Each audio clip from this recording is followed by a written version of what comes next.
नमस्कार, किसान समाचार में आपका स्वागत है। मैं हूं रेशमा आपके साथ। आइए नजर डालते हैं इस वक्त की हेडलाइंस पर। प्रधानमंत्री फसल बीमा को किसानों तक पहुंचाने में एग्रीकल्चर इंश्योरेंस कंपनी निभा रही है अहम भूमिका। अब तक लाखों किसान उठा चुके हैं फसल बीमा योजना का लाभ। किसानों को प्राकृतिक आपदाओं से हुए आर्थिक नुकसान से बचाना है फसल बीमा का मकसद। केंद्र शासित प्रदेश लद्दाख में मिशन अमृत सरोवर की होगी शुरुआत। प्रशासन ने लेह और करगिल जिलों में 75 अमृत सरोवरों के निर्माण के लिए स्थलों की पहचान की। मिशन अमृत सरोवर का उद्देश्य देश के प्रत्येक जिले में 75 जल निकायों का विकास और पुनरुद्धार करना है। 11 जून से उत्तर भारत को गर्मी से मिल सकती है थोड़ी राहत। भारी पश्चिमी विक्षोभ की वजह से बादल और हल्की बारिश होने की संभावना। मौसम विभाग ने दिल्ली में 3 दिन के लिए येलो अलर्ट किया जारी। 11 जून से हीट वेव हो जाएगी खत्म।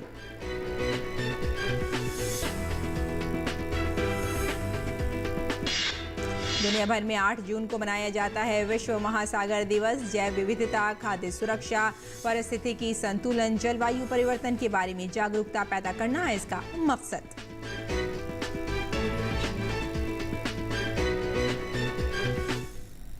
और अब समाचार विस्तार से।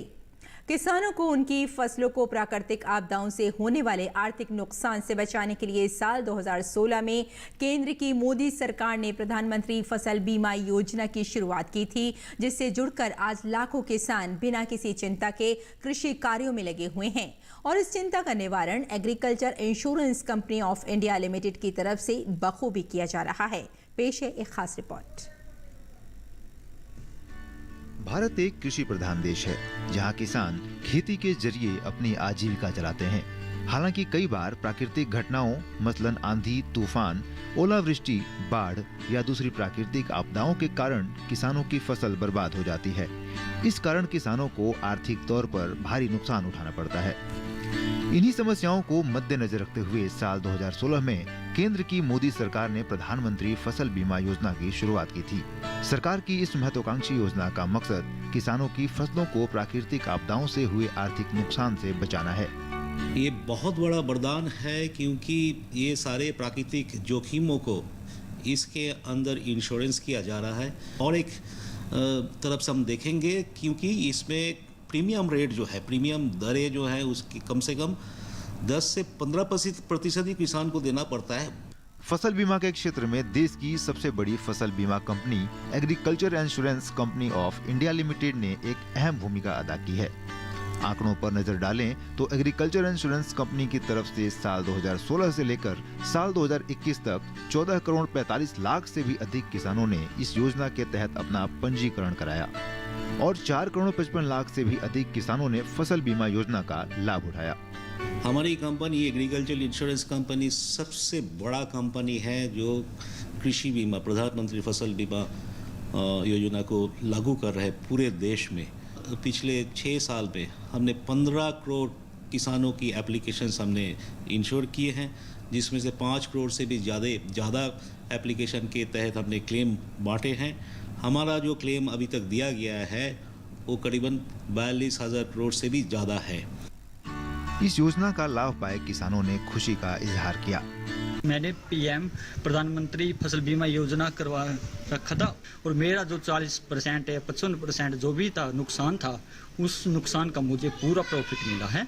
और ये बहुत बड़ी एक योजना है, बहुत अच्छी है इसके तहत। बारिश के कारण मेरी गेहूं की फसल खराब हो गई थी, जिस बीमे के कारण मुझे अपनी फसल का उचित मुआवजा मिला, खराब होने का उचित मुआवजा मिला। यह प्रधानमंत्री बीमा फसल योजना के लिए मैं सरकार का बहुत धन्यवाद करता हूँ। दरअसल इस योजना का लाभ पाने के लिए किसानों को काफी कम प्रीमियम भरना पड़ता है। इस योजना का लाभ देश का कोई भी किसान उठा सकता है। तो अगर आपकी फसल किसी कारणवश खराब हो गई है तो आप भी केंद्र सरकार की इस महत्वाकांक्षी योजना का लाभ उठा सकते हैं और एक समृद्ध भारत और खुशहाल भारत के निर्माण में अपना योगदान दे सकते हैं। उर्मिलेश भट्ट की रिपोर्ट, डीडी न्यूज, दिल्ली। और केंद्र शासित प्रदेश लद्दाख मिशन अमृत सरोवर की शुरुआत करेगा। प्रशासन ने लेह और करगिल जिलों में 75 अमृत सरोवरों के निर्माण या पुनरुद्धार के लिए संभावित स्थलों की पहचान की है। लद्दाख के सलाहकार उमंग नरूला ने मिशन की प्रगति की समीक्षा की और जिला प्रशासन को निर्देश दिया कि वे कड़ाके की ठंड के दौरान शीतकालीन खेलों के लिए उपयोगिता के दोहरे उद्देश्य और आइस रिंक के अनुरूप जल निकायों का निर्माण करें। उन्होंने अधिकारियों से मिशन के कार्यान्वयन के लिए सभी सत्रों पर सामुदायिक भागीदारी सुनिश्चित करने की सलाह दी। मिशन अमृत सरोवर का उद्देश्य देश के प्रत्येक जिले में 75 जल निकायों का विकास और पुनरुद्धार करना है। प्रधानमंत्री नरेंद्र मोदी ने 24 अप्रैल को आजादी का अमृत महोत्सव के अंतर्गत इस मिशन का शुभारंभ किया था। 11 जून से उत्तर भारत को गर्मी से थोड़ी राहत मिल सकती है। 11 जून को भारी पश्चिमी विक्षोभ की वजह से राजस्थान के कुछ हिस्सों, पंजाब, हरियाणा, उत्तर मध्य प्रदेश और उत्तर प्रदेश में बादल और हल्की बारिश होने की संभावना है। मौसम विभाग ने दिल्ली में 3 दिन के लिए येलो अलर्ट जारी किया है। मौसम विभाग के मुताबिक 11 जून से हीट वेव खत्म हो जाएगी। और दुनिया भर में आज यानी 8 जून को विश्व महासागर दिवस मनाया जाता है। जैव विविधता, खाद्य सुरक्षा, पारिस्थितिकी संतुलन, जलवायु परिवर्तन, सामुद्रिक संसाधनों के अंधाधुंध उपयोग इत्यादि विषयों पर प्रकाश डालना और मानव जीवन में समुद्र से होने वाले लाभों के बारे में जागरूकता पैदा करना है। इस दिवस को मनाने का प्रमुख कारण है पृथ्वी की सतह पर ऊष्मा के चक्र का संतुलन कायम रखने में महासागरों का बड़ा योगदान रहता है। सामान्यतः धरती से जो भी मानव जनित और अन्य ऊष्मा उत्सर्जित होती है वे वायुमंडल में चली जाती है, जिससे वायुमंडल ज्यादा गर्म होने लगता है। लेकिन महासागर इसमें काफी ऊष्मा अपने अंदर समेट लेता है, जिससे वायुमंडल और धरती पर ऊष्मा का दबाव कम हो जाता है।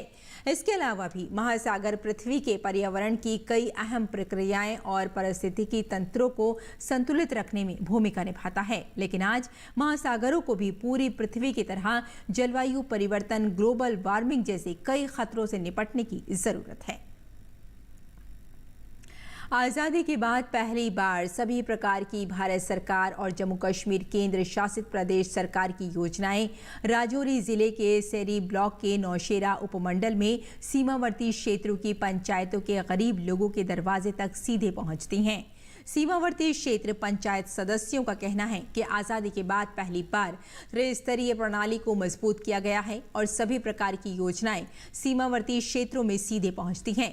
पंचायत सभी प्रकार के सीमावर्ती क्षेत्रों के विकास जैसे जल संचयन, टैंक, सड़क, ट्रैक्टर, कुआं, PMAY मकान, बंकर, पक्के रास्ते बना रही है। भारत सरकार पंचायती राज प्रणाली को मजबूत करने के लिए सभी प्रकार की योजनाएं इतिहास में पहली बार सीमावर्ती क्षेत्रों की पंचायतों में सीधे पहुंच रही हैं। मकान मिलते थे लेकिन कम लोगों को मिले। आज सरकार ने जो है कोई आदमी नहीं छोड़ा, जो रह भी गए हैं उनको भी मिलने वाले हैं। उन लोगों को उम्मीद है कि बाकी लोगों को भी बने हैं, पहले तो हमारे भी बन जाएंगे। और बहुत से काम हो रहे हैं, पुलियाँ बन रही हैं, डी चैनल वगैरह बन रहे हैं, छोटी छोटी गलियाँ लोगों की बन रही हैं जो लोगों को पहले उम्मीद नहीं थी, बैल बन रहे हैं, बावलियाँ बन रही हैं।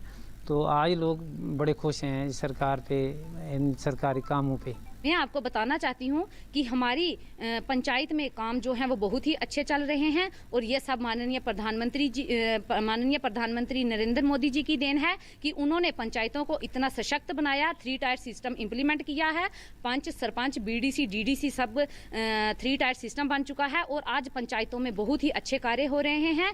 चाहे आप कोई भी स्कीम है वो गरीब लोगों तक पहुँचती है। मैं आपको बताना चाहती हूँ कि पहले पंचायतों के पास कुछ भी नहीं था, सिवा झगड़े सुलझाने के अलावा वो और कुछ नहीं करते थे। लेकिन आज पंचायतों के पास इतने फंड अवेलेबल हैं कि वो जो भी काम है उसे बहुत ही अच्छे तरीके से करवा सकते हैं। हमें जहां भी लगता है कि जिस चीज़ की ज़रूरत है, चाहे तो वो वेल की ज़रूरत है, कहीं पर रोड की ज़रूरत है, कहीं पर डी चैनल की ज़रूरत है, जिस मुताबिक हमें ज़रूरत है हम वैसा ही प्लान बनाते हैं और उस प्लान को ग्राउंड में इम्प्लीमेंट करते हैं और लोगों के काम जो है वो बहुत ही अच्छे तरीके से हो रहे हैं। पहले यहाँ बहुत प्रॉब्लम होती थी, पाकिस्तान की तरफ से शेलिंग वगैरह जो भी होता था उसकी वजह से जो भी ट्रॉमा, जो भी हमारे पास कैजुअलिटीज़ आती थी यहाँ पे, तो कोई सेफ़ जगह नहीं थी उनको ट्रीट करने के लिए ट्रियाज में। बट अब इस कम्युनिटी बंकर के बनने के बाद स्टाफ वाले भी कोई भी अगर casualties in case of shelling, अब तो चलो थोड़ी कम हो रखी हैं, सीज फायर हो रखा है, बट इन केस ऐसा कुछ भी अगर होता है तो एक सेफ जगह है स्टाफ के लिए और कैजुअलिटीज़ के लिए उनको फर्स्ट एड, ट्रियाज वगैरह देने के लिए। इस पंचायत में बहुत से काम चल रहे हैं, जैसे ट्रैक्टर रोड है, गलियों का चल रहा है, डी चैनल बन रहे हैं। जो प्रधानमंत्री आवास योजना के तहत हमें भी पैसा मिला है, उसके तहत हम मकान बना रहे हैं, जहां हम बिल्कुल बॉर्डर के साथ रहने वाले हैं। जो मोदी जी ने जो स्कीम चलाई है, इसके तहत हमें जो पैसा मिला है, बहुत बहुत शुक्रिया मोदी जी का। और रासायनिक और ऑर्गेनिक खाद का एक साथ मिलाकर खेती करने पर उत्पादन गिरने का हमेशा चांस रहता है। इसका कारण है कि ऑर्गेनिक प्रकृति का एक डिज़ाइन है। इसके साथ रासायनिक डालने पर पौधे के ग्रोथ व उसकी सेहत पर प्रभाव पड़ सकता है। यदि पूर्णतया ऑर्गेनिक खेती का प्रयोग किया जाए तो उत्पादन में कोई कमी नहीं आएगी। ये बातें ऑर्गेनिक खेती के लिए पूरे देश में विख्यात पद्मश्री भारत भूषण त्यागी ने कही। बताया कि ऑर्गेनिक खेती एक मैनेजमेंट है। इसमें प्रकृति को समझकर प्रकृति का ही खाद प्रयोग किया जाता है। इसमें बाजार से किसी खाद को लाने की जरूरत नहीं पड़ती। घर में ही सब कुछ बना सकते हैं और उसका ही फसलों पर प्रयोग किया जा सकता है। कई फसलों को एक साथ कैसे लगाएंगे, पौधों को कितनी दूरी पर लगाना है, पौधों को आपस में कैसे समायोजन करना है, इन सभी को जानने का नाम ही जैविक खेती है। उन्होंने कहा कि रासायनिक खादों के प्रयोग से उर्वरक में कमी आती जा रही है। जैविक खेती करके हम अपने और अपने देश के लोगों का जीवन सुधार सकते हैं। प्राकृतिक खेती में कई फसलों को हम एक साथ कर सकते हैं। बुलंदशहर के पद्मश्री भारत भूषण त्याग 3 दशक से जैविक खेती करते हैं। उनके यहाँ पूरे भारत से लोग प्रशिक्षण के लिए भी साल भर आते रहते हैं। अब तक उन्होंने 3 लाख से अधिक किसानों को प्रशिक्षण दिया है। आज भी हर माह उनके यहाँ औसतन 2000 किसान प्रशिक्षण के लिए आते हैं। उन्होंने बताया कि जैविक खेती को सही ढंग से किया जाए तो उत्पादन नहीं घटेगा। इसमें प्रकृति को समझने की जरूरत होती है। हम सबको प्रकृति के नियमों के अनुसार चलना होता है। जब प्रकृति के साथ चलेंगे, उनके अनुसार अपनी विकास की बात सोचेंगे तो निश्चय ही हम सब तमाम रोगों से मुक्त रहेंगे। फिल्म पैडमैन में अक्षय कुमार की भूमिका और पैडमैन के नाम से विख्यात अरुणाचलम की बातें तो आपने खूब सुनी होंगी, लेकिन अरुणाचलम की तरह ही एक पैडमैन झारखंड के कोल्हान में भी है, जिनका नाम तरुण कुमार है। वे कोल्हान के सुदूरवर्ती इलाके में पिछले 5 वर्षों से पीरियड्स को लेकर स्वच्छता जागरूकता चला रहे हैं। साथ ही साथ इसके जरिए एक पैड एक पेड़ मुहिम चलाकर पर्यावरण संरक्षण के प्रति भी लोगों को जागरूक कर रहे हैं। औद्योगिक नगरी जमशेदपुर के साकची क्षेत्र में रहने वाले तरुण कुमार ग्रामीण इलाकों में पैडमैन के नाम से जाने जाते हैं। वो प्रतिदिन सुबह सुबह अपनी बाइक से सैनिटरी पैड से भरे बॉक्स लेकर गांव की ओर चल पड़ते हैं और ग्रामीण महिलाओं और लड़कियों के बीच मुफ्त पैड का वितरण करते हैं। कोविड-19 जब से शुरू हुआ है तब लॉकडाउन में काफ़ी बच्चों ने काफ़ी लड़कियों ने हमसे संपर्क किया कि उन्हें सैनिटरी नैपकिन खरीदने में प्राप्त करने में काफ़ी परेशानियों का सामना करना पड़ रहा है। तो उन बच्चियों की सहायता करने हेतु हमने इस अभियान को शुरू किया। झारखंड जैसे राज्य के लिए माहवारी स्वच्छता एक बड़ी चुनौती है। जमशेदपुर के तरुण कुमार का ध्यान इस ओर तब गया जब वो अपनी संस्था निश्चय फाउंडेशन के जरिए गांव-गांव जाकर बाल अधिकार और महिला सशक्तिकरण पर जागरूकता अभियान चला रहे थे। इसी दौरान उन्होंने पीरियड्स को लेकर युवतियों और महिलाओं को जागरूक करने का काम शुरू किया। आज हमारे गांव कड़वा में निश्चय फाउंडेशन के कुछ लोग आए थे और इस गांव में कुछ महिलाओं को इकट्ठा किए और जिसमें हम लोग को नैपकिन बांट दिया गया। इसमें हम लोग को बहुत अच्छा लगा क्योंकि इस तरह की सहायता हमें कभी कहीं नहीं मिली थी और आज हमें ये मिला तो बहुत अच्छा लगा और सभी को बहुत अच्छा फील कर रहे हैं कि हमें नैपकिन की सहायता मिली।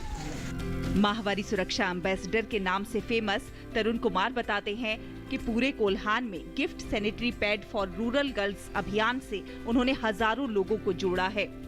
150 गांव और 40 विद्यालयों के करीब 60,000 बच्चे इस मुहिम से जुड़े हैं और इसी का परिणाम है कि लिम्का बुक ऑफ रिकॉर्ड में भी ये अभियान दर्ज किया गया है। तरुण शुरुआती दौर में जब घरों और स्कूलों में पहुंचते थे तो उन्हें कई तरह की परेशानियां आती थी, लेकिन जागरूकता और उनके हौसले ने इस कारवां को आगे बढ़ाया और आज ये इलाके में चर्चा का विषय है। तरुण के इस अभियान की सफलता का अंदाजा इसी बात से लगाया जा सकता है कि गांव की बच्चियों ने भी तरुण को खुलकर समर्थन करना शुरू कर दिया है। सैनिटरी पैड का इस्तेमाल और इसके बाद इसका निस्तारण भी एक बड़ी समस्या है। इसे ध्यान में रखते हुए तरुण ने एक पैड और एक पेड़ अभियान की शुरुआत की। इस अभियान के तहत पूरे कोल्हान में अब तक 10,000 से ज्यादा पेड़ लगाए जा चुके हैं। जमशेदपुर से राजेश कुमार लालदास के साथ दिवाकर कुमार की रिपोर्ट, डीडी न्यूज। और अब बात करते हैं मंडी भाव की और जानते हैं कि देश भर की मंडियों का क्या रहा भाव।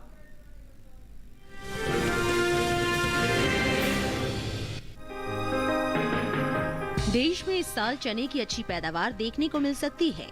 घरेलू स्तर पर रबी चने की उपज में 20 लाख टन की बढ़ोतरी हो सकती है, जिसका असर कृषि उपज मंडियों में चने के बाजार भाव पर पड़ सकता है। कृषि मंत्रालय की ओर से हाल ही में जारी तीसरे अग्रिम अनुमान के मुताबिक साल 2021-22 के दौरान रबी चने की पैदावार 1 करोड़ 39 लाख टन के पार जा सकती है, जबकि बीते साल इस दौरान उपज 1 करोड़ 19 लाख 10 हजार टन ही रही थी। वहीं बात कुल दलहन की पैदावार की करें तो घरेलू स्तर पर इस साल कुल दलहन की रिकॉर्ड उपज होने का अनुमान जताया गया है। कृषि मंत्रालय की ओर से जारी तीसरे अग्रिम अनुमान के मुताबिक साल 2021-22 के दौरान देश में कुल दलहन की पैदावार 2 करोड़ 77 लाख 50 हजार टन होने का अनुमान है, जबकि बीते साल इस दौरान दलहन की उपज 2 करोड़ 54 लाख 60 हजार टन रही थी। यानी इस साल कुल दलहन की पैदावार में 22 लाख 90 हजार टन की बढ़त देखने को मिल सकती है। फिलहाल कृषि उपज मंडियों में चने की आवक सामान्य है। मंगलवार को ज्यादातर मंडियों में चना बिकवाली के लिए पहुंचा। वहीं बात इसके हाजिर भाव की करें तो एग्मार्कनेट के अनुसार राजस्थान की विजयनगर मंडी में 6 जून को चने का भाव था 4,340 रुपए। 7 जून को इसके भाव में 60 रुपए की गिरावट आई और भाव 4,280 रुपए पर आ गया। वहीं राज्य की ही कोटा मंडी में बीते 2 दिनों के दौरान चने के भाव स्थिर रहे। 6 और 7 जून को यहां चना 4,250 रुपए पर बिका। इसी तरह लालसोट मंडी में 6 जून को चने का भाव था 4,250 रुपए। 7 जून को इसके सौदे बिना किसी फेरबदल के 4,250 रुपए पर हुए। जबकि उत्तर प्रदेश की करवी मंडी में इस दौरान देसी चने के सौदों में मजबूती के साथ कारोबार हुआ। यहाँ 6 जून को चने का भाव था 4,220 रुपए। 7 जून को इसके सौदे 80 रुपए चढ़कर 4,300 रुपए पर हुए।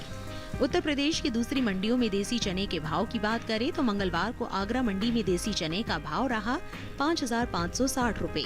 अलीगढ़ मंडी में भाव रहा 5,760 रुपए। एटा मंडी में देसी चना 5,550 रुपए पर बिका, जबकि राज्य की ही ललितपुर मंडी में इस दौरान देसी चने के सौदे 5,230 रुपए पर हुए। बता दें कि देश से होने वाले दालों के निर्यात में इस साल अच्छी बढ़त देखने को मिली है। बीते 11 महीने के दौरान दालों का निर्यात 20% बढ़ा है। एपीडा की ओर से हाल में जारी ताज़ा आंकड़ों के मुताबिक साल 2021-22 में अप्रैल से फरवरी के दौरान कुल दालों का निर्यात 3,43,801 टन का हुआ है, जबकि बीते साल इस दौरान निर्यात 2,55,356 टन का हुआ था। यानी बीते 11 महीने के दौरान दालों के निर्यात में 88,445 टन का इजाफा हुआ है।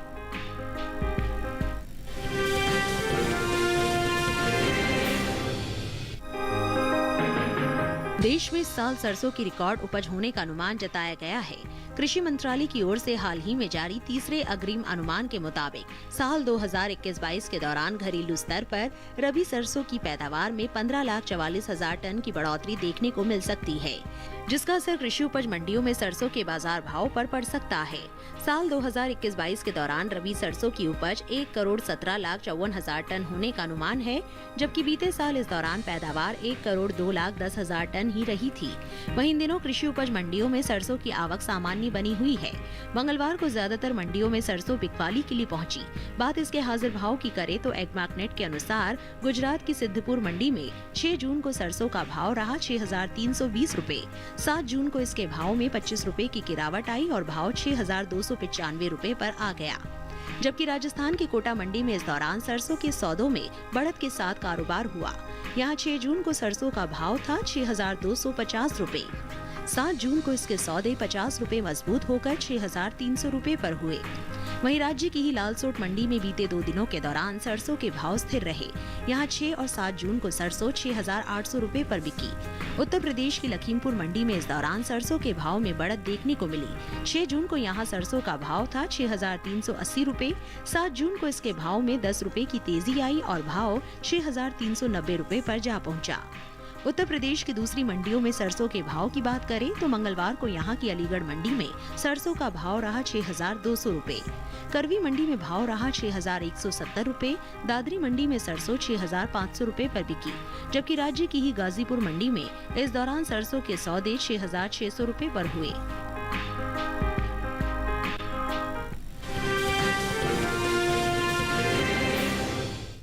और अब बात करते हैं मौसमी खेती की और जानते हैं कि इस मौसम में किसान कैसे रखें अपने खेतों का ख्याल। हिमाचल प्रदेश में आम के बागों की देखभाल करें। आम के बागों से घास फूस निकाल लें। आम के बागों में हल्की सिंचाई कर सकते हैं। वहीं अनार के बागों से खरपतवार निकालें। किसान तिल के खेत की सिंचाई करें। तिल के खेत से घास फूस निकाल लें। अभी धान की बुआई के लिए खेत तैयार करते रहे। धान के खेत में पर्याप्त नमी बनाए रखें। इस समय सरसों की कटाई करें। हिमाचल प्रदेश में सूरजमुखी की बुआई कर सकते हैं। किसान मूंग की बुआई करते रहे। मूंग के खेत में सिंचाई कर सकते हैं। इसके अलावा मटर की बुआई कर ले। हिमाचल में जौ के खेत से खरपतवार निकालते रहे। उत्तराखंड में टमाटर के खेत में जरूरी उर्वरक का इस्तेमाल करें। साथ ही भिंडी के खेत में भी जरूरी उर्वरक डालें। यहीं शिमला मिर्च के खेत में जरूरी उर्वरक का प्रयोग कर सकते हैं। किसान लाल मिर्च की रुपाई करते रहे। लाल मिर्च के खेत में पर्याप्त नमी बनाए रखे। उत्तराखंड में धान की रुपाई कर ले। धान के खेत में जरूरी उर्वरक डालें। वहीं सोयाबीन की बुआई कर सकते हैं। इसी तरह उड़द की बुआई करें। किसान बीन्स भी बोए। यहाँ लोबिया की कटाई करते रहे। इस समय मक्के की बुआई के लिए समय उचित है। उत्तराखंड में कद्दू के खेत में पर्याप्त नमी बनाए रखें। इसके अलावा ज्वार के खेत में सिंचाई करते रहे। ये समय मूली की पूसा चेतकी किस्म की बुआई के लिए काफी अच्छा है। मूली की पूसा चेतकी की बुआई मध्य अप्रैल से अगस्त तक की जा सकती है। खास बात यह है कि ये किस्म पूरे भारत में किसी भी जगह लगाई जा सकती है। 1 हेक्टेयर में बिजाई करने पर इसकी 250 क्विंटल तक उपज ली जा सकती है। पूसा चेतकी नरम और खाने में कम तीखी होती है। इसकी लंबाई 15 से 22 सेंटीमीटर होती है। इसकी जड़ें लंबी और मोटी होती हैं। पत्तियां थोड़ी कटी हुई और गहरी हरे रंग की होती हैं। मूली की पूसा चेतकी किस्म बुआई के 40 से 45 दिनों में तैयार हो जाती है। किसान बुआई से पहले खेतों को जोतकर एकदम समतल कर लें। साथ ही खेत में से खरपतवार को भी पूरी तरह से निकाल लें। बुआई के लिए 9 से 12 किलो बीज 1 हेक्टेयर के लिए काफी रहेंगे। बुआई करते समय पंक्ति से पंक्ति की दूरी 30 सेंटीमीटर और पौध से पौध की दूरी 10 सेंटीमीटर रखें। बुआई के बाद 6 से 7 दिन के अंतराल पर फसल में सिंचाई करते रहें। मूली में चेंपा होने का खतरा बना रहता है। इससे बचाव के लिए उचित दवाओं का छिड़काव किया जा सकता है, लेकिन दवाओं का इस्तेमाल सिर्फ आखिरी विकल्प के रूप में ही करें। दवाओं के छिड़काव से पहले फसल पर नीम के घोल या नीम के तेल का छिड़काव करें। अगर इससे कोई फर्क नजर न आए तभी दवाओं का इस्तेमाल करें। ध्यान रखें कि विशेषज्ञों की सलाह से ही दवाओं का छिड़काव करें। और खेती किसानी के साथ साथ आइए नजर डाल लेते हैं कुछ और महत्वपूर्ण खबरों पर, यानी सेगमेंट खास खबर। भारतीय रिजर्व बैंक ने अपनी नई मौद्रिक नीति का ऐलान किया है। आरबीआई गवर्नर शक्तिकांत दास ने रेपो दर में 0.50% बढ़ोतरी की घोषणा की है, जिससे रेपो रेट 4.40 से बढ़कर 4.90 हो जाएगा। आरबीआई गवर्नर शक्तिकांत दास ने कहा कि 2022-23 में मुद्रास्फीति 6.7% होने का अनुमान है। आरबीआई गवर्नर ने कहा कि भारतीय बैंकिंग प्रणाली मजबूत बनी हुई है। रक्षा मंत्री राजनाथ सिंह द्विपक्षीय व्यापक रणनीतिक साझेदारी को और मजबूत करने के लिए वियतनाम के 3 दिवसीय दौरे पर हैं।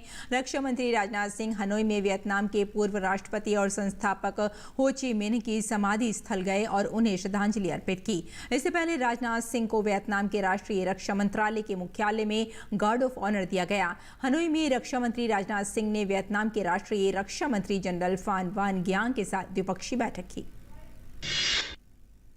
भारतीय राष्ट्रीय राजमार्ग प्राधिकरण ने सिर्फ 105 घंटों में 75 किलोमीटर लंबी सड़क बनाकर एक खास वर्ल्ड रिकॉर्ड अपने नाम कर लिया है। केंद्रीय मंत्री नितिन गडकरी ने बताया कि भारतीय राष्ट्रीय राजमार्ग प्राधिकरण ने 105 घंटे 33 मिनट के रिकॉर्ड समय में NH53 पर अमरावती से अकोला के बीच सिंगल लेन में 75 किलोमीटर निरंतर बिटुमिनस कंक्रीट रोड का निर्माण कर सफलतापूर्वक गिनीज वर्ल्ड रिकॉर्ड बनाया। गडकरी ने ट्वीट करके कहा, ये पूरे देश के लिए गर्व का क्षण है। 2 साल बाद मध्य कश्मीर के गांदरबल जिले के तुलमुला इलाके में स्थित खीर भवानी मंदिर में वार्षिक मेले का आयोजन किया जा रहा है। कोविड के कारण पिछले 2 साल इसका आयोजन नहीं किया गया था। सरकार ने कश्मीरी पंडितों की सुरक्षा के व्यापक इंतजाम किए हैं। स्वास्थ्य और परिवार कल्याण मंत्रालय के मुताबिक देश भर में पिछले 24 घंटों में 5,233 मामले दर्ज किए गए। वहीं पिछले 24 घंटों में 3,345 मरीज उपचार करवाकर स्वस्थ हो चुके हैं, जिसके बाद देश में रिकवरी रेट 98.72% हो गया है। कोविड महामारी के खिलाफ सबसे प्रभावी हथियार के रूप में शुरू किए गए टीकाकरण अभियान के तहत देश में अब तक 194.43 करोड़ से अधिक कोविड रोधी टीके लगाए जा चुके हैं। वहीं पिछले 24 घंटों में 14 लाख से अधिक कोविड टीके लगाए गए। तो किसान समाचार में फिलहाल इतना ही। अनुमति दें। नमस्कार।